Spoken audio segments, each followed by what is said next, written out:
अच्छा जी। अच्छा, मैंने वेक्टर वगैरह नहीं करवाया हुआ, सही है।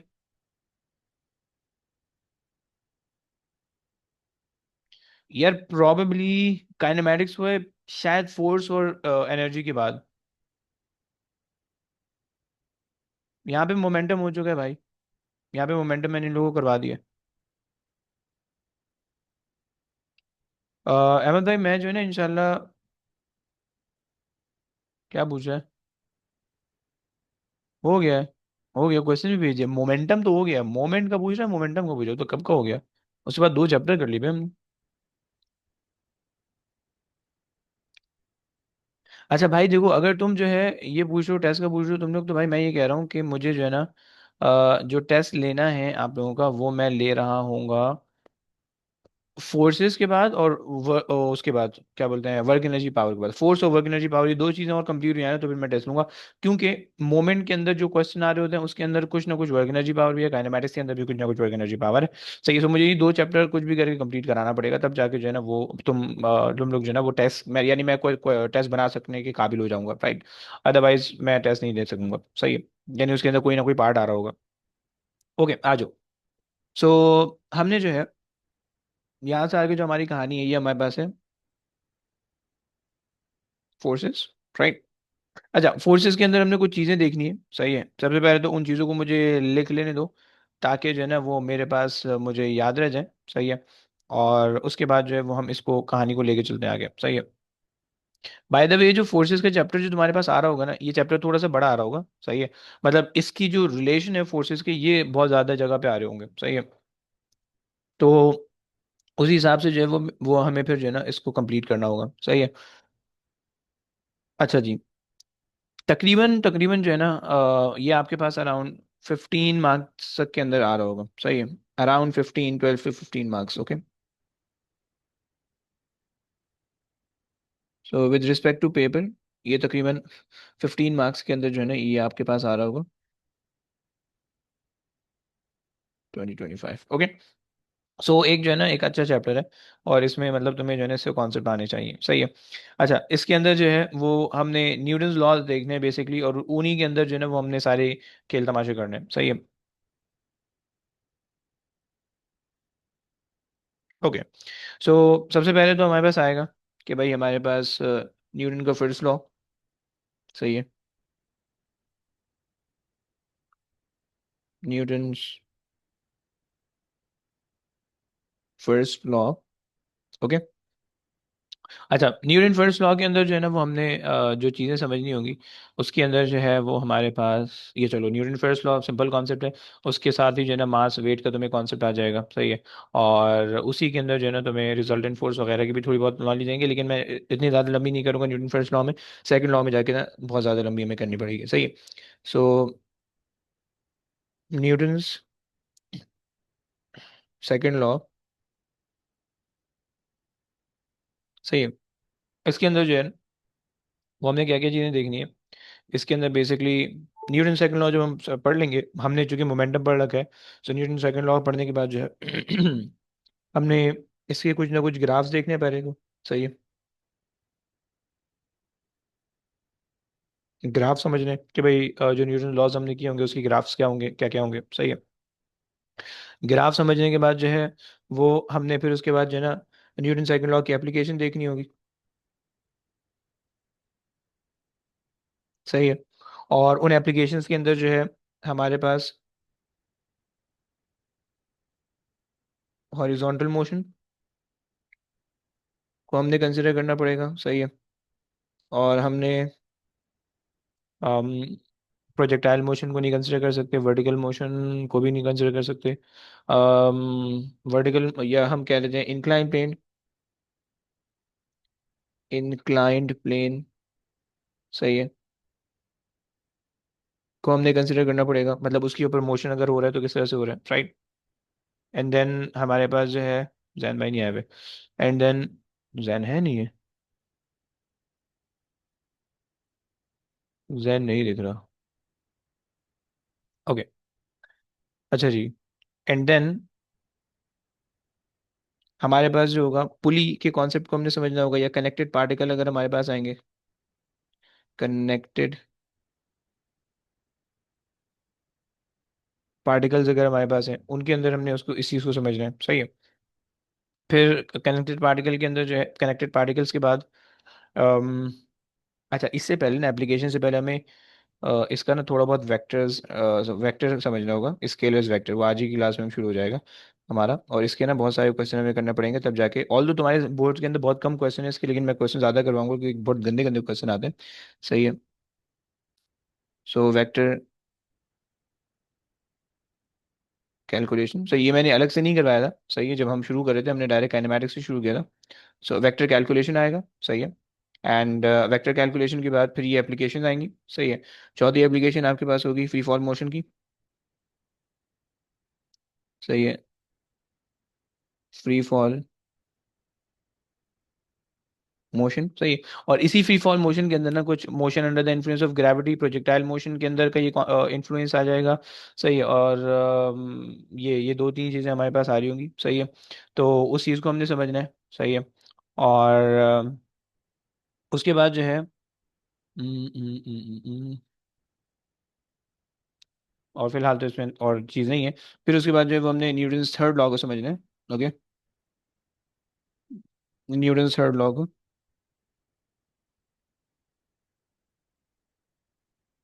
न्यूटन्स थर्ड लॉ, सही। और न्यूटन्स थर्ड लॉ को समझने के लिए हमने उसकी कुछ ना कुछ एप्लीकेशन देनी है, ओके।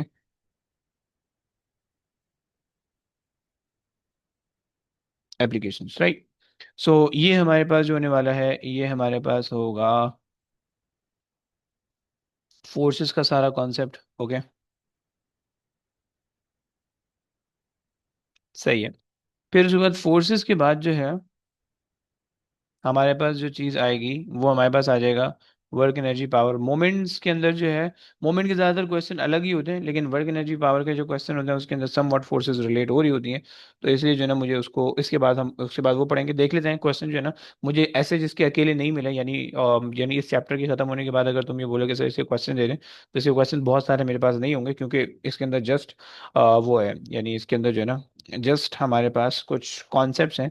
और वो क्वेश्चन जो हैं चूंकि फोर्सेस के वर्क एनर्जी पावर सबसे रिलेट होते हैं, तो वो हमें साथ करने पड़ेंगे, राइट।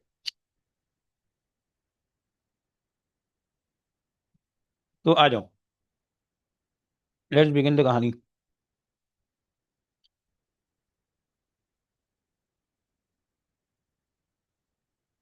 भाई किसी को पता है न्यूटन फर्स्ट लॉ क्या होता है? Yes, anybody remember the Newton first law?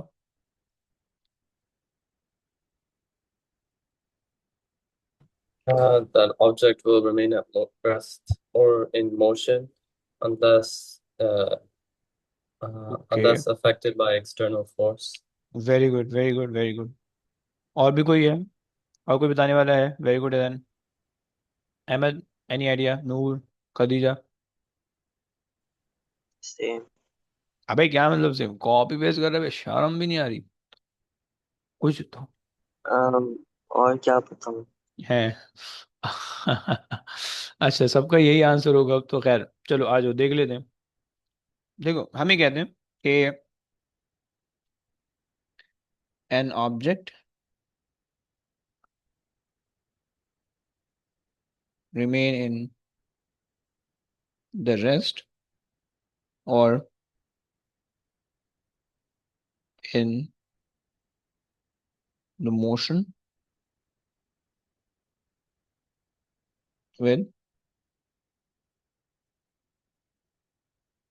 constant velocity, okay, until it is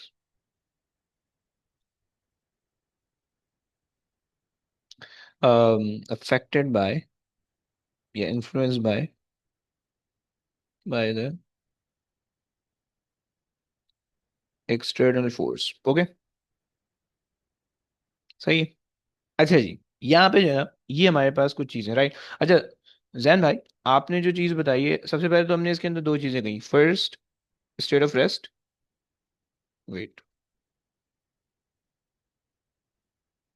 state of rest, okay, and state of motion, but motion with a constant velocity, right? A state of rest or a state of motion, right? So basically हमें ये पता चला first of all कि जो ये जो law है ये बेसिकली किसके यानी ऑब्जेक्ट की दो स्टेट्स हमें बता रहा है कि स्टेट ऑफ रेस्ट और state of motion, right? And then जो स्टेट ऑफ मोशन है that should be with a constant velocity, okay? State of motion should be with a constant velocity, right? वरना काम नहीं चलेगा, सही है? अच्छा जी, until it is affected by the external force, सही। और फिर हमने ये समझना है कि भाई एक्सटर्नल फोर्स का क्या सीन है, सही। एक्सटर्नल फोर्स का क्या कॉन्सेप्ट है, सही। ये तीन चीजें हमने समझनी है, हमें लॉ खुद ही बखुद समझ में आ जाएगा, सही हो गया? सही। अच्छा जी बच्चों, देखो सीन ये कि अच्छा मैं जो ना आइस एक एक वर्ड करके बताऊंगा, देन आपने जो डेफिनेशन बताई है it is correct but it is not completely correct, okay? So you are not allowed to write this definition in the exam, वरना वो एक आधा नंबर काट लेंगे आपका, okay? They gonna detect you 1 or 2 mark, 1 mark maybe, right? Because it is an incomplete definition, right? So if we talk about the state of the body, okay, state of the body, okay, or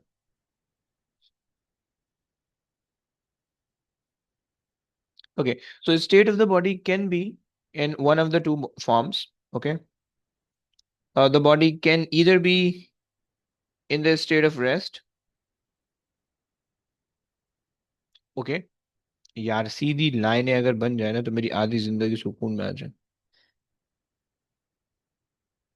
okay? State of rest, okay, or state of motion, okay? State of motion,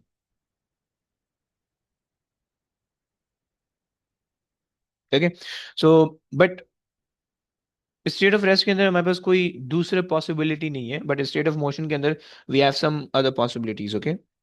the state of motion can be क्या कर रहा है यार? State of motion can be, हाय हाय यार, नहीं भैया कुछ नहीं हो सकता भैया। State of motion can be of uniform velocity, right? या कांस्टेंट वेलोसिटी, पहली केस, राइट?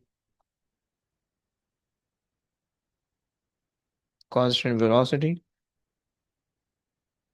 राइट? या state of motion can be non constant velocity, right? Okay,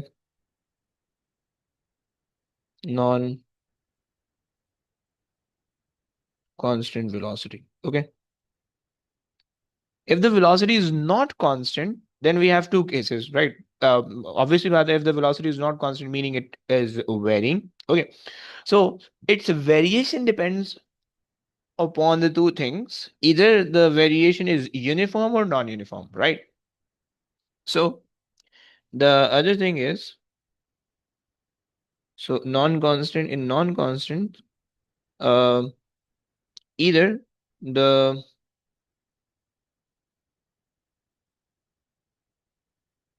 the variation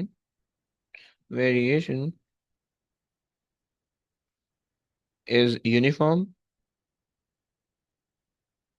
or the variation is not uniform, right? Can't we say that acceleration is uniform अबे or अबे non-acceleration is not? अबे अबे रोक, तो मेरी script खराब कर रहा है बे, मैं रट्टा लगा के बैठा हूँ, भूल जाऊंगा बे। यूनिफॉर्म आ रहा हूँ, उसी पे आ रहा हूँ। नॉट यूनिफॉर्म, Uh, यूनिफॉर्म, सही है।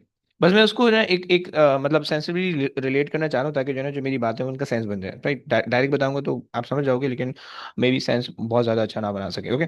सो पहली चीज़ हमने कही कि भाई रेस्ट बॉडी के जो स्टेट ऑफ मोशन है या बॉडी की जो स्टेट ऑफ द बॉडी है वो क्या हो सकती है। So state of the body can be in the rest और can be in the motion, okay? और अगर तो मोशन है तो मोशन के अंदर कांस्टेंट वेलोसिटी वाला मोशन है या नॉन कांस्टेंट वेलोसिटी वाला मोशन है। अगर तो नॉन कांस्टेंट वेलोसिटी वाला मोशन है, सो इज द वेरिएशन, क्योंकि नॉन कॉन्स्टेंसी मीन के द वेलोसिटी इज वेरिंग, तो अगर वेरिएशन है तो वो वेरिएशन यूनिफॉर्म वेरिएशन है, मीनिंग द यूनिफॉर्म एक्सेलरेशन है, तो uniform variation refers to the uniform acceleration. Okay, अगर नॉन यूनिफॉर्म वेरिएशन है means non uniform acceleration. Okay, थोड़ा थोड़ा इसके बारे में बता रहे थे, सही है। अच्छा, अगर तो मेरे पास पहला वाला केस है कि body is at rest, right.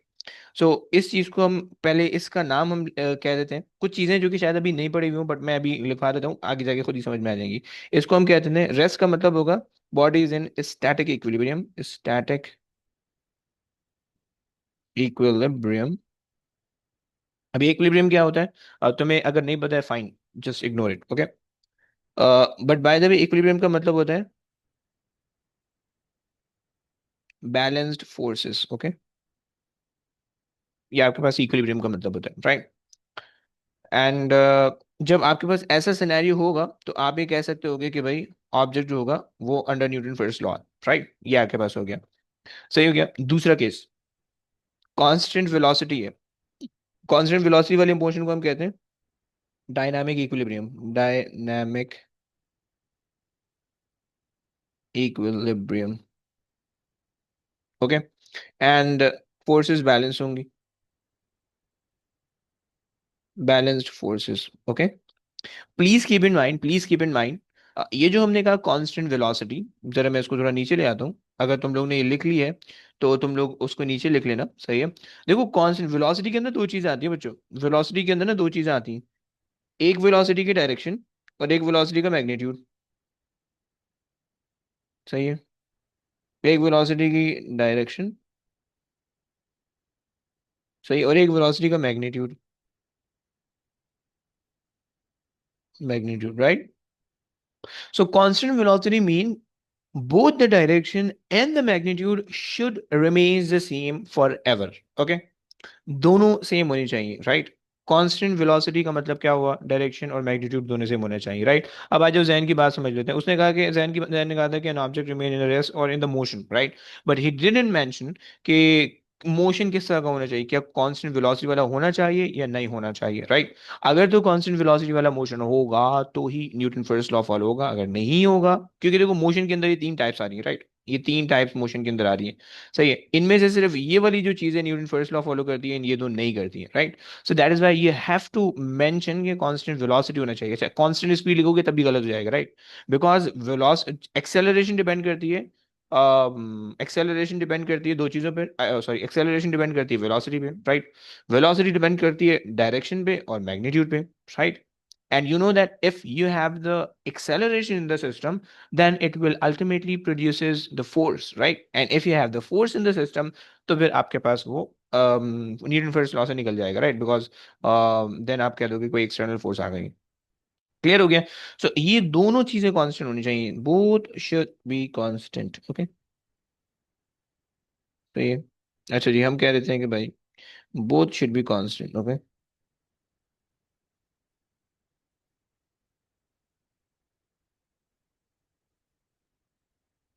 अच्छा, कांस्टेंट मैग्नीट्यूड अगर तुम्हारे जहन में उसकी इसकी एग्जांपल दो होती है, मतलब एक ऑब्जेक्ट है वो सीधा सीधा जा रहा है और उसकी वेलोसिटी अगर चेंज हो जाए तो तुम कहोगे एक्सेलरेट कर रहा है, अगर वेलोसिटी चेंज ना हो कांस्टेंट है तो तुम कहोगे कांस्टेंट वेलोसिटी है, राइट।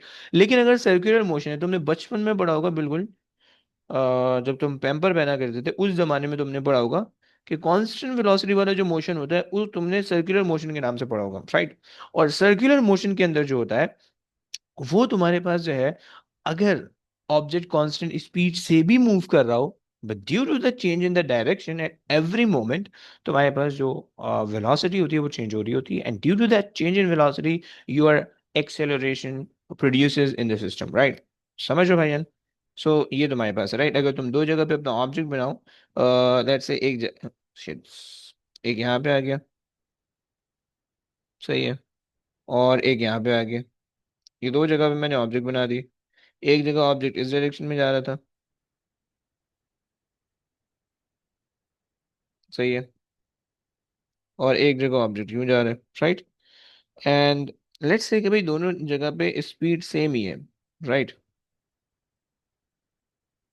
ओके, स्पीड सेम है but due to the change in direction तुम्हारे पास जो है ना इसके अंदर एक्सेलरेशन आ जाएगी, राइट।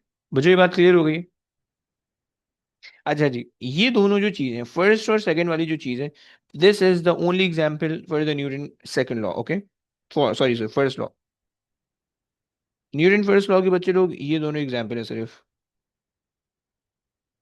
मतलब ये दोनों जो मोशन है, ये दोनों जो है वो न्यूटन फर्स्ट लॉ के अंदर ये मोशन है। Okay. Okay. These follow the Newton first law. Okay. बाकी जो चीजें हैं वो न्यूटन फर्स्ट लॉ की नहीं है। ओके। अच्छा, वेरिएशन इन एक्सेलरेशन का क्या मतलब है भाई? वेरिएशन इज यूनिफॉर्म का क्या मतलब है भाई? कि भाई velocity is changing at a constant rate. यार मेरी जगह क्यों कम पड़ रही है यार? एक सेकंड दो, मैं जरा खांचे बना रहा हूँ, एक सेकंड दे दो बस। उप्स, ये भी नहीं आ सकता। इसको ऊपर कर दे। ये आएगा ऐसे की तैसे, इसके अच्छे भी आएंगे।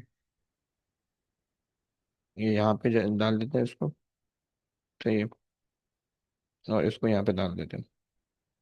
सही है। मैं सारी डिजाइनिंग जो है ना वो बेकार हो जा रही है यार। ऊपर। सही है। काफी है। Everything perfect perfect. ओके। आ जाओ भाई। हमने कहा कि velocity is changing at a constant rate, right? At a constant rate, right? पहली बात सही हो गया। और एक ही चीज है ब्रो। हाँ जी हाँ जी, एक ही चीज है बच्चा, एक ही चीज है। सर्कुलर मोशन, प्लैनेटरी मोशन, एक ही चीज है। इन रियलिटी थोड़ा सा अलग है बट एक्चुअली में एक ही है। सही है। Circular motion is the name of the concept, right? Planetary motion is the application of that concept. बस ये कौन ये है। तो ये अगर तुम रिलेट करना चाह रहे हो ना इसको, तो बस ये सही है। मतलब सर तुम ये बोलोगे ना कि सर्कुलर मोशन में कौन कौन से मोशन आते हैं, ये कौन कौन से टाइप है, एग्जाम्पल क्या है, तो उस एग्जाम्पल के अंदर एक ये है कि भाई planetary motion is example of circular motion, right? Similarly fan is example of circular motion, tyre is example of circular motion, blah blah blah. Okay, समझ गया? तो खैर, so velocity is changing at a constant rate, right? सही हो गया। And आपके पास क्या होगा? एक्सेलरेशन यूनिफॉर्म होगी। Uniform acceleration, right? And constant resultant force, constant resultant force. Okay. And बस constant resultant force, सही है, ये बात है। अच्छा जी, पार्टीशन बना देते हैं। सही। अच्छा, जो लास्ट वाला पार्ट, अच्छा एक सेकंड दे दो यार, बस अजान हो जाती है उसके बाद पढ़ते हैं, एक सेकंड दे दो बस। सर आपके पास अजान एक सेकंड की आवे जोक्स कर रहा है। आवे मतलब यार, ये ऐसे एक सेकंड जो है मेरा तकिया कलाम बन चुका है आजकल। ओके। आ जाओ वापसी आ जाओ। खैर, तुमसे कह रहे हैं, अच्छा तुमसे कह रहे हैं कि भाई यूनिफॉर्म, आपने कहा कि भाई वेरिएशन इज यूनिफॉर्म, इसका मतलब है चेंजिंग वेलोसिटी जो है वो एट अ कांस्टेंट रेट। एक सेकंड के अंदर अगर 2 मीटर पर सेकंड इंक्रीज हुई है, तो अगले सेकंड के अंदर भी 2 मीटर पर सेकंड इंक्रीज होगी, अगले सेकंड के अंदर भी 2 मीटर पर सेकंड इंक्रीज होगी, राइट? सो ये होता है constant variation, right? Non uniform variation का मतलब ये है कि if let's say the velocity of the car increases from 2 to 4 in 1 second, then after the next second, maybe possible it increases from 4 to 8 or 10 somewhere, right? Value fix नहीं रहेगी, right? आगे पीछे हो जाएगी, राइट? एकदम से zero हो जाएगी, एकदम से कोई भी वैल्यू हो सकती है, right? So this type of thing is not in in the part of the syllabus. Okay, ये कहीं किसी के भी सिलेबस में नहीं है, राइट? सो हम इसको भी लिफ्ट ही नहीं कराते हैं, जब उसमें नहीं, सिलेबस में नहीं, तो खामा खाई में जो है ना गधा मजदूरी करने का कोई फायदा नहीं है, right? Not in syllabus, right, may be possible कि यूनिवर्सिटी में आके पढ़ो, यहाँ पे नहीं कुछ भी, सही है। अच्छा जी, एंड ये वाली जो चीज़ है, this is in the Newton second law, okay, Newton second law, ये दोनों चीजें न्यूटन सेकंड लॉ के अंदर है, right. But since we are discussing the Newton first law, तो ये मैंने जो है ना एक बॉडी की इमोशन बता दी है, ओके। नाउ आगे अगर हम चलें, रेस्ट ऑफ मोशन की हमने बात कर ली है, राइट। कांस्टेंट वेलोसिटी भी मैंने इसके अंडर में मैंने समझाया था, ये कांस्टेंट वेलोसिटी का मतलब क्या है, ओके। अच्छा जनाब, अच्छा बाय द वे ये याद रखना कि जो एक बॉडी होती है, ये जो ऑब्जेक्ट है, ये जो आप कह लो कि भाई जो मास है, सही, इसके अंदर जो है ना, या बॉडी या मास जो है वो आपके पास, इसके अंदर एक एनर्शिया होता है, राइट। और उस एनर्शिया की वजह से जो है ना ये चीजें आती हैं, राइट। लाइक अगर तो आप एक ऐसी जगह पे हो कि जहाँ पे फोर्सेस नहीं है, राइट, तो due to that energy the body behave this way, okay. जो आप कह रहे हो ना कि एक बॉडी रुकी है तो रुकी रहेगी, एक बॉडी चल रही है तो वो चलती रहेगी, राइट। अब ये हम इतनी अंग्रेजी लिख रहे हैं इसलिए हमें औसम लग रहा है। अंकल न्यूटन ने ऐसे नहीं बोला था, बोला था भाई एक चीज पड़ी हुई है तो पड़ी हुई है, नेस्ती पड़ा हुआ है तो पड़ा हुआ है, राइट, चल रहा है तो चल रहा है, सही, उन्होंने ऐसा बोला था। और हमें लगा ओ माय गॉड क्या कह दिया अंकल ने, ओए होए होए होए होए, मतलब हमें ऐसा लगा, सही। लेकिन उन्होंने ये कहा था भाई एक चीज रखी हुई है तो रखी रहेगी, चल रही है तो चलती रहेगी, राइट। तो खैर ये वाला कॉन्सेप्ट है, राइट। इसको तुम जो है स्पेस के अंदर तुम वो कर सकते हो कि if something is stationary in the space, although nothing is stationary in the space, but if something is stationary in the space it will remain stationary forever, and if something is moving in the space then it will always be moving with a constant velocity until or unless it is affected by the external force, right। So body के अंदर जो inertia होता है, inertia basically जो है ना measure of mass होता है कि कितना बॉडी में तुम्हारा मास है, that is basically the inertia, okay. और एनर्शिया का जो इफेक्ट होता है, that resist the change in the state, okay. So body के अंदर जो है ना ये जो मास होता है ना, ये जो हमने कहा ना स्टेट ऑफ द बॉडी, सो जो बॉडी है, इस बॉडी के अंदर होता है मास, राइट। एंड ये जो मास होता है causes the inertia, okay, causes the inertia, okay, inertia, okay. So inertia is basically the measure of mass, and inertia is the resistance in the change in state. Okay. So अगर तुमने inertia को relate करना है तो inertia offer the offers the resistance in the uh, offer the resistance to state change, to change in state, okay, of the body, right। मुझे ये बात समझ में आ गई। कहानी ये है कि जैसे तुम्हारे पास जो है ना, अगर तुमने गाड़ी चलाई हो तो गाड़ी के अंदर जब लोड ज्यादा होता है, तुम तो भाई से वेल सिविलाइज कंट्री में रह रहे हो, पाकिस्तान में हम जो रहते हैं छोटी सी गाड़ी होती है या बाइक होती है, उसके अंदर पूरी फैमिली भर गई आती है, लाइक फैमिली ऑफ 7-8 पर्सन, वो सुकून से बैठ जाते हैं बाइक पे, तो कोई प्रॉब्लम ही नहीं है, मतलब 6-7 लोग तो बंदा आराम से बैठ जाता है, सही। गाड़ी अगर मेहरान होगी, मेहरान के अंदर पूरा टब्बर भर के जाएगा, सही है। लेकिन अगर आपके पास लैंड क्रूजर और वीगो होगी तो एक दो बंदे जा रहे होंगे, सही, तो ये वाले लॉजिक है, खैर।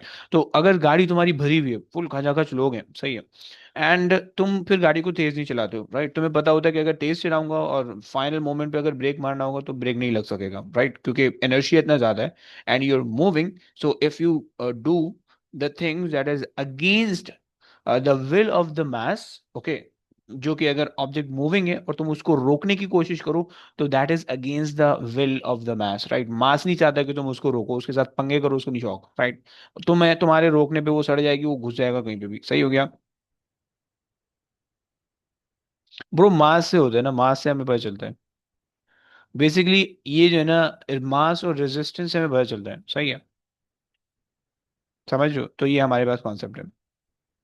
अच्छा, खैर, तो ये हमारे पास बॉडी बॉडी के अंदर जो है ना ये चीज आ गई। सही है, खैर। तो हमने ये चीज डिस्कस कर ली है, सही है। अच्छा, अब इसके बाद जो है हमारे पास तीसरी चीज आती है, external forces. Okay, external forces, इसको करते हैं, इसके बाद न्यूटन फर्स्ट लॉ कवर हो जाएगा। एक्सटर्नल फोर्सेस, सही है। फोर्सेस ना बेसिकली दो टाइप की होती है। चलो फोर्सेस को पहले समझ लीजिए। फोर्सेस ना हमारे पास दो टाइप की हो रही होती है, सही है। एक हमारे पास होता है इंटरनल फोर्सेस, और एक हमारे पास होती है एक्सटर्नल फोर्सेस। ओके, और एक हमारे पास होती है एक्सटर्नल फोर्सेस। ओके, सो ये हमारे पास आ गई इंटरनल फोर्सेस, और ये हमारे पास आ गई एक्सटर्नल फोर्सेस, सही है। अच्छा, जो एक इंटरनल फोर्सेस होती है ना, वो कुछ भी नहीं कर सकती, सही। इंटरनल फोर्सेस की एग्जांपल ये कि तुम्हारी गाड़ी लेट से खराब हो गई, गाड़ी खराब हो गई है तुम्हारी, सही है। और तुम्हें गाड़ी को ना पुश, बिल्कुल रोड पे खराब हो गई है, तुम्हें गाड़ी को पुश करके साइड में करना है, राइट। लेकिन तुम्हें जो है ना, तुम्हें उतरने का मन नहीं हो रहा गाड़ी से बाहर, तुमने कहा अंदर ही बैठ के जो है ना तुम डैशबोर्ड को धक्का देने लगे। तो तुम मुझे बताओ, गाड़ी तुम्हारी साइड हो पाएगी? एनीबडी, किसी का एक्सपीरियंस है कि अगर कोई गाड़ी को अंदर से बैठ के धक्का लगा रहा हो तो गाड़ी साइड हो पाएगी? कहीं भी नहीं जाएगी गाड़ी, सही है। सिमिलरली अगर तुम चेयर पे बैठे हो, तुम चेयर के, अगर तुम्हारे पास लाइक वो मूवेबल चेयर है, तुम उसमें, अगर तुम उसमें बैठे हो, तो तुम उसमें अपने हाथ पांव सब ऊपर कर लो, ठीक है। And try to push your chair, और लेकिन अपने हाथों से पुश करना है चेयर को, right. And you are not allowed to touch anything जो कि चेयर के अलावा हो, राइट। तो तुम्हारी चेयर कहीं भी मूव नहीं करेगी, राइट। तो this is the internal forces. Okay, internal forces की वजह से एक्सटर्नल सिस्टम पे कोई इफेक्ट नहीं पड़ता। ओके, तो ये हमारे पास जो एक्सटर्नल फोर्स जो है ना, does not bring any change. Okay, कुछ भी नहीं होगा, ना तो एक्सेलरेट होगा, डिसेलरेट, कुछ भी पता भी नहीं चलेगा तुम्हें, सही है। लेकिन जो एक्सटर्नल फोर्सेस होती है ना, ये एक्सटर्नल फोर्सेस बेसिकली होते हैं, वही तुम गाड़ी से उतर के जो है बाहर से धक्का लगाओगे, ऑब्वियसली बात है गाड़ी मूव होगी, राइट। मतलब तुमने कभी सोचा होगा ना कि गाड़ी जब भी खराब होती है, अब हम फौरन भागते हैं, भाई धक्का लगा, धक्का लगा। सब उतरते हैं, पीछे से धक्का लगाते हैं, सही है। और गाड़ी आगे पीछे हो जाती है, राइट। बट तुम जो है ना वो ये नहीं करते, अंदर से बैठ के तुम ये होशियारी नहीं करते, ऐसे ही है। अंदर से बैठ के जो है ना, मतलब कभी तुमने ऐसा नोटिस किया हो कि लोगों की गाड़ी खराब हो गई और सारे अंदर से बैठ के धक्का लगा रहे हो? कभी ऐसा इमेजिन किया होगा तो तुम्हें नहीं दिखा होगा इस तरह से, राइट। सो किसी चीज के अंदर से बैठ के जो है ना, अगर तुम फोर्स लगाओगे तो that doesn't affect the system, right. External force लगाओगे तो that affect the system, right. So external force जो है ना, इट डज या bring the bring the translational or rotational motion, सही है। अगर तो तुम्हारे पास एक्सटर्नल फोर्स है ना, तो ये दो काम कर लेगी एक्सटर्नल फोर्स, या तो ट्रांसलेशन कर लेगी। ट्रांसलेशन का मतलब है एक चीज यहाँ पड़ी हुई थी, राइट। तुम्हें गुस्सा आया, तुमने जो ना किक मार दिया उसको, एमी तुम्हें मैं हो रहा था, गधे की रूह तुम्हारे अंदर आ रही थी थोड़ी थोड़ी, सही। डोंकी वाली नस्ल जो है ना, खसला जो तुम्हारे अंदर आ रही थी, सही है। तुमने किक कर दिया, right. And as you kicked the object start moving, right, this is the translation. Okay, but let's say on the other hand side, तुम्हारे पास जो है ना कोई सी सॉ था, some seesaw like this. Okay, तुमने जो है ना लात मारी, seesaw goes like this. Okay, this is a rotational motion. Okay, so rotational motion is basically एक ही पॉइंट से जो है ना रोटेट होगा। Translational motion will move the object from one point two another point, right. ये तुम्हारे पास जो होगा रोटेशनल और ट्रांसलेशनल मोशन का कॉन्सेप्ट मैंने तुम्हें बता दिया, सही। और क्योंकि न्यूटन फर्स्ट लॉ हम की बात हम कर रहे हैं, राइट। सो न्यूटन फर्स्ट लॉ के अंदर इंटरनल फोर्सेस तो ना न्यूटन फर्स्ट लॉ के अंदर कंसिडर करेंगे ना न्यूटन सेकंड लॉ के अंदर कंसिडर करेंगे, because that doesn't change the system, right. while the Newton the external forces produces the changes in the body or the changes in the state of the body. So उस वजह से we have to consider the external forces while considering the Newton first law, right. और उसके अंदर हमने हमने इनको neglect किया भाई कि भाई नहीं है, ये सिस्टम के अंदर नहीं है, right. And if they appear in the system, then eventually the system will come out from the Newton first law and then enter in the Newton second law, right. तो ये कॉन्सेप्ट हो गया, सही है क्या। न्यूटन फर्स्ट लॉ जो होगा वो हमारा हमने पूरा समझ लिया, सही है। एक्सटर्नल फोर्सेस क्या होती हैं, रेस्ट, मोशन, ब्ला ब्ला ब्ला, एवरीथिंग हो गया, सही है। अब आ जाओ न्यूटन सेकंड लॉ के ऊपर चलते हैं। न्यूटन सेकंड लॉ के ऊपर जो है ना वो हमें फिर ये चीजें, न्यूटन फर्स्ट लॉ हो गया, ये सारी चीजें हमने समझ ली, राइट। न्यूटन सेकंड लॉ के अंदर हमें पहले तो थोड़ी बहुत एक्सप्लेनेशन समझेंगे, ग्राफ समझेंगे, और वेक्टर कैलकुलेशन शायद कल पे रखनी पड़ेगी हमें, थोड़ी लंबी है, सही है। तो कल करेंगे वेक्टर कैलकुलेशन, क्वेश्चन वोश्चन सब कुछ निपटा लेंगे। And then will start the application from the next class, और वर्क एनर्जी पावर कंप्लीट करके फिर नेक्स्ट क्लास में मैं तुम्हें इसके प्रॉपर वाले होमवर्क दूंगा, राइट। और फिर उसके बाद भाई मैं बता रहा हूँ कि वर्क एनर्जी पावर के बाद मैंने टेस्ट लेना है काइनेमैटिक्स का, मोमेंटम का। एंड मोमेंटम के मैंने क्वेश्चन भेज दिए ऑल दो के, मोमेंटम का, काइनेमैटिक्स का, और ये फोर्सेस का, work energy power, right. And then हमारे पास जो सिलेबस के अंदर रह जाएगा फिर, that will be moment, force extension, नहीं sorry, moment and pressure density and force extension, right. ये तीन चीजें हमारे पास रह जाएंगी, सही। So after next week, we'll be left with the three things, right? तो three things required at least 3 weeks. So at the end of September हमारा complete हो जाएगा सब, unit 1 पूरा complete हो जाएगा, and then we'll be doing passovers, okay? आ जाओ भाई, न्यूटन सेकंड लॉ की डेफिनेशन वगैरह लिख लेते हैं, कुछ थोड़ी बहुत काम कर लेते हैं, कल कल जो है ना सिर्फ वेक्टर कैलकुलेशन के लिए छोड़ते हैं।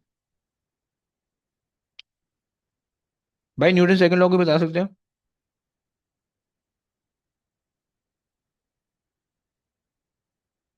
एनीबॉडी भाई, न्यूटन सेकंड लॉ को बता सकते हैं।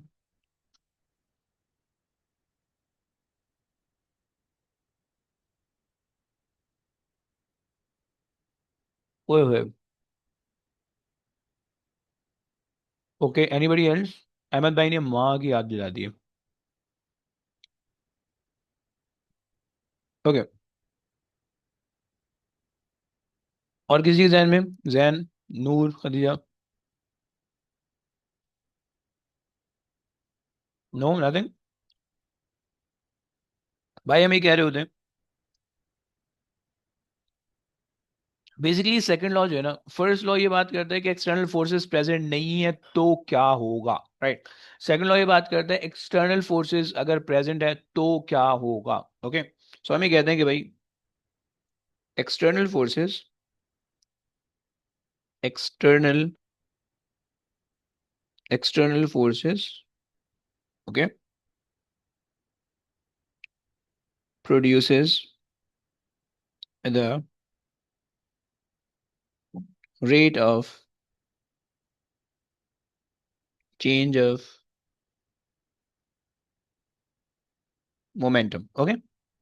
एक्सटर्नल फोर्स में क्या कर रहा होगा भाई, देखो हमने पिछली वाली न्यूटन फर्स्ट लॉ के अंदर क्या बात की कि एक्सटर्नल फोर्स नहीं होगी तो क्या होगा, हमने कहा कि भैया तो ऑब्जेक्ट पड़ा रहेगा, पड़ा रहेगा, सही है। मूव होगा तो मूव होता रहेगा, सही है, हमने ये बात करी।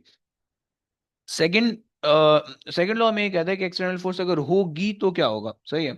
और अगर होगी तो उस केस के अंदर जो है ऑब्जेक्ट जो है वो अ, अगर मूव हो रहा होगा तो ऑब्वियस सी बात है उसके अंदर कोई ना कोई चेंजेस आ सकते हैं, खड़ा हुआ होगा तो मूव करने लगेगा, ब्ला ब्ला ब्ला, okay. Now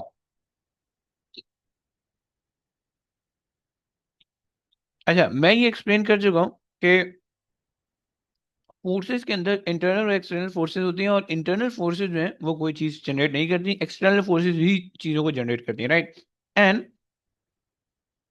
external forces can be sometime called as the resultant forces, okay। सही है, तो कोई मसला नहीं है, सेट हो गया। अच्छा जी,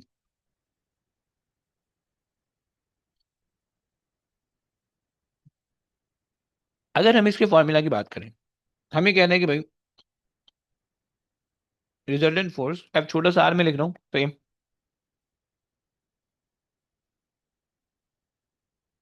change in momentum over change in time, right? ये तुम लोगों ने ओ लेवल्स के अंदर भी पढ़ा होगा, तो ये ऐसा जी। अब जो है,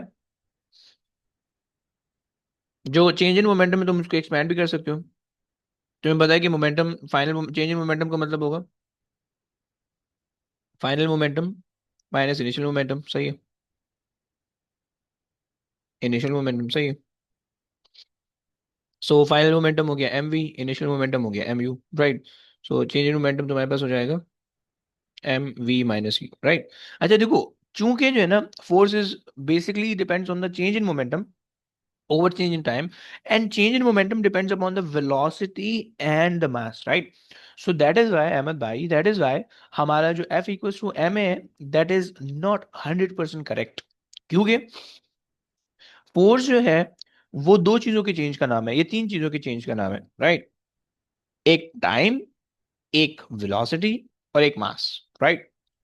यहाँ पे जो हम F इक्वल्स टू ma कहते हैं, उसके अंदर आप मास को कांस्टेंट मान रहे हो, राइट? कांस्टेंट मान रहे हो, तभी आप जो है वो ये कह रहे हो कि भाई acceleration is proportional to M F, right? F is proportional to A and keeping M constant, right? But ऐसा होता नहीं है, राइट? जैसे कि तुम्हारा रॉकेट है, रॉकेट को तुम लॉन्च कर रहे हो, राइट? अब रॉकेट के अंदर 90% of its mass is basically it's fuel, right? तो जैसे ही वो लॉन्च होगा ऊपर, तो उसका आधे से ज्यादा मास तो लॉन्चिंग में खत्म हो जाता है, राइट? और फिर जैसे जैसे वो ऊपर जाता है, तो उसके उसका मास डिक्रीज होता है, रिड्यूस होता है, राइट? सही हो गया। यहाँ पे ए लेवल्स भी चेंज होने वाला है भाई, ओ लेवल्स में भी चेंज होता था बल्कि, सही है? सो बी केयरफुल, राइट? तो मास चेंज होगा, राइट? तो मास चेंज होने की वजह से भी आपका जो है फोर्स चेंज हो सकती है, राइट? वेलोसिटी मान लो चेंज नहीं हो रही है, लेकिन मास चेंज हो रहा है, फिर क्या करोगे, सही? But we generally did not consider that. लेकिन लेकिन स्टिल भाई, जो चीज एक्चुअल में है उसको वो हमें याद करना पड़ेगा, राइट? तो ये एग्जाम के अंदर जो है ना, वो तुम्हें इसके नंबर दे रहा होता है, सही? सेट हो गया? तो खैर, हमने ये बात कर ली, राइट? अगर तुम चेंज इन मोमेंटम की जगह पे इसके फॉर्मूला रखोगे, so you will end up getting M V minus U over delta T, right? तो प्यारे बच्चों,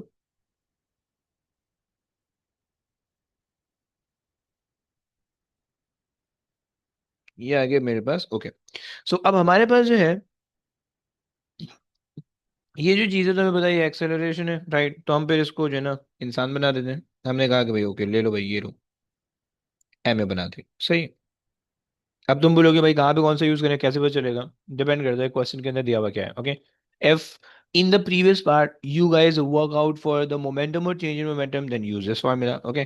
And if in the previous part or in the story of the question, if they mention the acceleration, then use this one, okay? तो simple है, okay? सही है।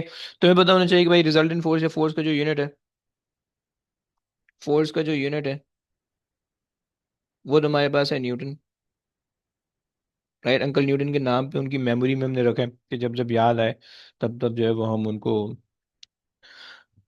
बस छोड़ छोड़ आगे नहीं बोलते हैं। खैर, ये हमारे पास हो गया। मुझे तुम लोग बच्चों मुझे बता सकते हो कि इनका जो है ना वो क्या होगा, बेस यूनिट क्या होगा? एनीबडी कैन टेल मी कि इसका बेस यूनिट क्या होने वाला है? kgms minus 2. वेरी गुड भाई, K G M S minus two, right?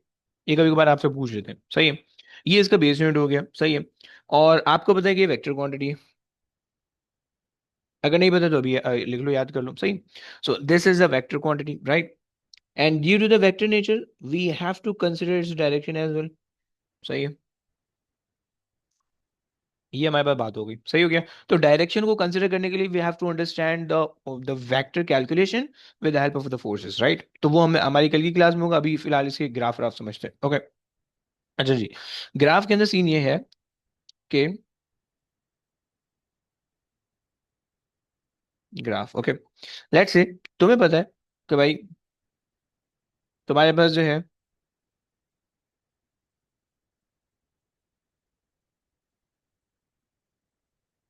Force time graph अगर है,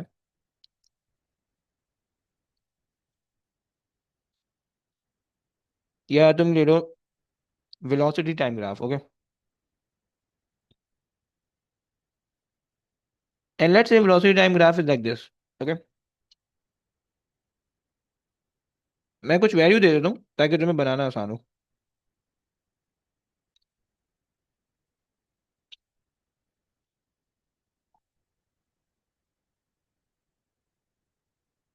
अच्छा जी, वेलोसिटी टाइम ग्राफ मैंने आपको ये दिया हुआ है, सही है। अगर इसी वेलोसिटी टाइम ग्राफ को मैं मोमेंटम टाइम ग्राफ में कन्वर्ट करना चाहूँ तो मैं कैसे कन्वर्ट करूंगा?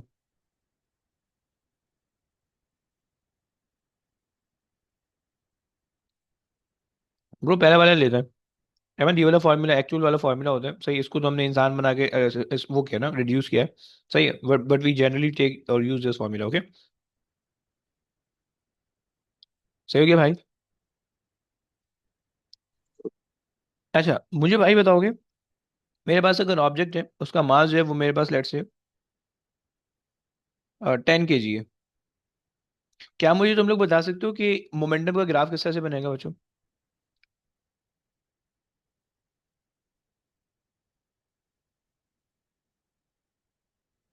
हाँ जी, एनीबडी?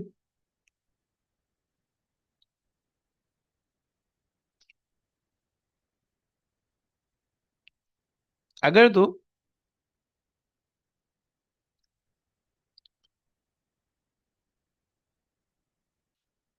मोमेंटम, अच्छा, अगर तो आप मोमेंटम ले रहे हो, अगर तो आप मोमेंटम ले रहे हो, मोमेंटम कैलकुलेट कर रहे हो, तो आप ले लोगे इनिशियल मोमेंटम ले लो जीरो, सही है। मास वेलोसिटी जीरो है, मोमेंटम जीरो हो जाएगा, राइट। और जो फाइनल मोमेंटम होगा वो आपके पास हो जाएगा 20 × 10, कितना हो जाएगा भाई? 200, राइट। 200, ओके। ये हो गई दूसरी बात। अच्छा जी, दो चीजें हो गई। अब अब अगर आप इसका ग्राफ बनाना चाहो, चूंकि कोई चेंज नहीं आ रहा, कोई कर्व नहीं आ रहा, you know that momentum and velocity are directly related, okay. P is equal to M V, right. सो अगर तुम इसका ग्राफ बनाना चाहो तो ग्राफ किस तरह से बनेगा भाई? तुम्हारे पास बिल्कुल स्ट्रेट बन जाएगा, right. Initial value remains the same but final value वो चेंज हो जाएगी थोड़ी सी, वो 200 तक चली जाएगी, राइट। बच्चों ये बात समझ में आ रही है तुम लोगों को?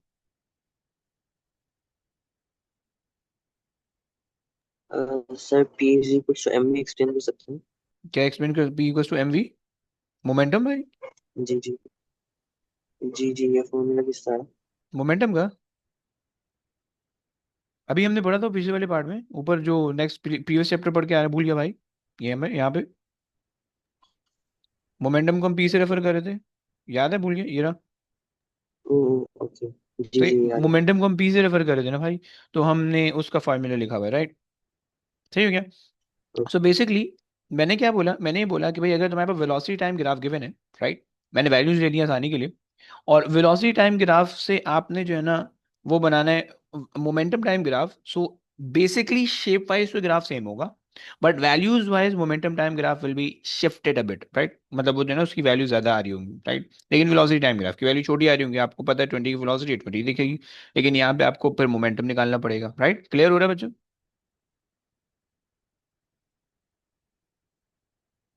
Yes. अच्छा जी,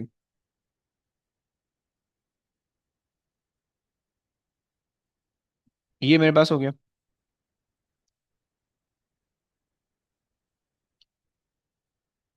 अच्छा जी। सो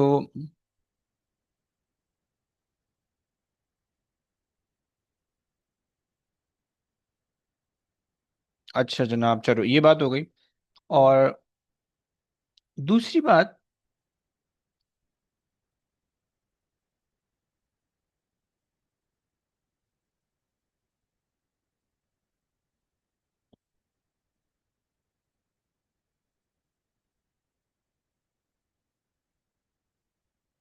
ओके,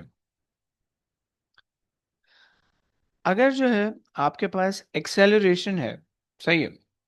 अगर तो आप क्या कर रहे हो, अब एक्सेलरेशन का ग्राफ रिलेट कर रहे हो, सही है। तो एक्सेलरेशन रिलेट कर रहे हो, तो हमारे पास सीन ये है, हमारे पास सीन ये है कि एक्सेलरेशन के ग्राफ के लिए आपको पता है कि वेलोसिटी टाइम ग्राफ का ग्रेडियंट चाहिए होता है, ऐसे ही पता है। एक्सेलरेशन के लिए वेलोसिटी टाइम ग्राफ का ग्रेडियंट आपको चाहिए होता है, राइट। सही हो गया। सो अगर एक्सेलरेशन के लिए वेलोसिटी टाइम ग्राफ का ग्रेडियंट आपको चाहिए तो पहले वाले ग्राफ के लिए आप क्या करोगे, it will be a straight horizontal line, right? if you if you consider the velocity time graph and you are making the acceleration time graph, so आपको पता है, लेट्स से मैं टाइम भी तुम्हें दे देता हूँ, राइट? मैं टाइम तुम्हें दे देता हूँ 10 सेकंड का, राइट? सो तुम्हारे पास क्या होगा, चेंज इन वेलोसिटी क्या है, 20 से 0 की चेंज आ रहा है, राइट? और चेंज इन टाइम क्या है, 0 से 10 का जा रहा है, राइट? सो 20 डिवाइडेड बाई 10 करोगे, सो 2 आ जाएगी, सो एक्सेलरेशन आ जाएगी 2 मीटर पर सेकंड, राइट? अच्छा जनाब, सो खैर ये बात हो गई। अब हमारे पास जो है, जो दूसरी चीज है, यहां तक हमने बात कर ली, दूसरी जो चीज है वो हमारे पास क्या है, वो हमारे पास है force time graph, okay? Force time graph, right? अच्छा, यहां से यहाँ पे तुम्हें आने के लिए, एक जगह से दूसरी जगह पे आने के लिए तुमने क्या फॉर्मूला यूज किया होगा, A is equal to change in velocity over change in time, right? सो उसकी वजह से तुम यहाँ से इधर आ गए, right? Right, you use the gradient of the first graph and you draw it on the second graph, and उसको आपने एक्सेलरेशन टाइम ग्राफ बना लिया, राइट? एंड देन आप जो हो वो यहाँ नीचे वाले केस के अंदर, नीचे वाले केस के अंदर आप क्या कर रहे हो कि आपके पास जो है फोर्स टाइम ग्राफ, अगर एक्सेलरेशन टाइम ग्राफ से फोर्स टाइम ग्राफ बना रहे हो, सो आपके पास mass of the object given है 10 kg, right? You know that the force as a formula of M A, अभी फिलहाल हम ये फॉर्मूला ले लेते हैं, राइट? सो एम का एम जो है वो 10 kg है, और एक्सेलरेशन जो है वो 2 है, सही है? सो अगर हम 10 × 2 करें, सो हमारे पास आ जाएगा 20, right? And force remains 20 Newton through out the motion of 10 second, right? देखो मोशन कितने का हो रहा है, 0 से 10 सेकंड तक का मोशन है, तो मोशन 10 सेकंड तक का चल रहा है, right? इस 10 सेकंड के मोशन के अंदर वेलोसिटी का चेंज कितना आया, 0 से 20, ओके? इस 10 सेकंड के अंदर मोमेंटम का चेंज कितना आया, 0 से 200 का, राइट? इस मोशन के अंदर, इस 10 सेकंड के मोशन के अंदर एक्सेलरेशन का चेंज क्या आया, कोई भी चेंज नहीं आया। Acceleration remains constant of 2 meter per second squared, right? Since acceleration is not changing, the velocity remains the same, तो वो भी sorry, force remains the same, तो वो भी तुम्हारे पास आ जाएगी, बट 20 की आ जाएगी वो तुम्हारे पास, राइट? 20 न्यूटन की फोर्स आ जाएगी, right? With respect to time, okay? बच्चों इज दैट क्लियर? बच्चों क्या तुम लोग को ये बात समझ में आती है? Yes, hello hello hello, 1 2 3 1 2 3, mike testing. तुम लोग की बात समझ में आती है, राइट? हमने जो है, यस। हमने क्या यूज किया, देखो ये inter conversion of the graph जो है ना, थोड़ी सी इंपॉर्टेंट है। ये जो है ना अक्सर वो तुम्हें तंग करेंगे इसमें, सही है? सो तुम्हें ये आना चाहिए कि तुम्हें किस तरह से जो है ना ग्राफ को इंटर रिलेट करना है, सही है? ये 4 ग्राफ इंटर रिलेट होंगे। अब देखो, मान लो तुम्हें जो है ना मोमेंटम टाइम ग्राफ दिया हुआ, तुमसे बोल दे कि ये ग्राफ बना दो, एक्सीलरेशन टाइम ग्राफ। अब तुम पागल की तरह बैठो, क्या रिलेशन आपस में, भाई तुम उससे पहले वेलोसिटी टाइम ग्राफ बनाओ। तुम्हें पता है कि the velocity time graph and the momentum time graph look exactly the same, shape wise same रहेंगे, वैल्यूज वाइज डिफरेंट होंगे, राइट?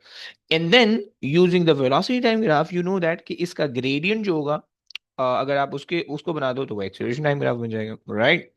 एंड सिमिलरली अगर फोर्स टाइम ग्राफ दिया और तुमसे बोल रहा है भाई वेलोसिटी बना दो, या वेलोसिटी टाइम ग्राफ दिया तुमने फोर्स बनाने का बोला है तो फोर्स बना दो, तो उसके लिए तो तुम यूं जा सकते हो, या तो फिर तुम यूं जा सकते हो, राइट? तो these are the two possibilities, right? Guys तुम लोग को समझ में आ पा रहा है? सही। सो ये हमारे पास न्यूटन सेकंड लॉ, फिर ग्राफ की इंटर कन्वर्जन, यहां तक अब हम क्लास रोकते हैं। अब कल की क्लास में जो है ना वो हमने वेक्टर कैलकुलेशन करनी, राइट? Vector calculation, right? अभी प्रॉब्लली मैं तुम्हें वेक्टर कैलकुलेशन के क्वेश्चन दे दूं, सही है? कल हम कोशिश करेंगे कि करके इसकी वेक्टर के कुछ कैलकुलेशन कर लें, सही है? और ऑल दो बस वेक्टर कैलकुलेशन के तुम्हें क्वेश्चन मिल जाएंगे, और फिर उसके बाद जो है ये, इसके बाद न्यूटन ये जितनी भी एप्लीकेशन है वो सारी कंप्लीट होंगी इंशाल्लाह नेक्स्ट वीक के अंदर, जो है ना फर्स्ट क्लास के अंदर। कोशिश मेरी है, कहाँ गया, कोशिश मेरी है कि ये जो है ना एप्लीकेशन नेक्स्ट क्लास की फर्स्ट वीक, नेक्स्ट वीक की फर्स्ट क्लास के अंदर ये एप्लीकेशन सारी कंप्लीट हो जाए। And may be second law भी शायद कंप्लीट हो जाए। सेकंड लॉ थोड़ा सा लंबा है, सेकंड लॉ के अंदर ना टाइप ऑफ द फोर्सेस आएंगी, वो मुझे थोड़ी सी एक्सप्लेन करनी होंगी, यहाँ पे मैं लिख देता हूँ ताकि भूल ना जाऊँ, सही है? Type of the forces, right? और फिर उसके बाद एप्लीकेशन है, सही है? और फिर उसके बाद जो ये चैप्टर कंप्लीट हो जाएगा, and then work energy power हमने शुरू करना है, सही हो गया? चलिए बस अब आज की कहानी यहाँ पे एंड करते हैं, सही है? अब इंशाल्लाह जो है ना कल की कहानी में तुमसे और कुछ चीज़ें जो है ना वो डिस्कस करेंगे, सही है? चलिए जी, ओके गाइस, टेक केयर बच्चों, अल्लाह हाफिज़। अल्लाह हाफिज। अल्लाह हाफिज़, अल्लाह हाफिज़।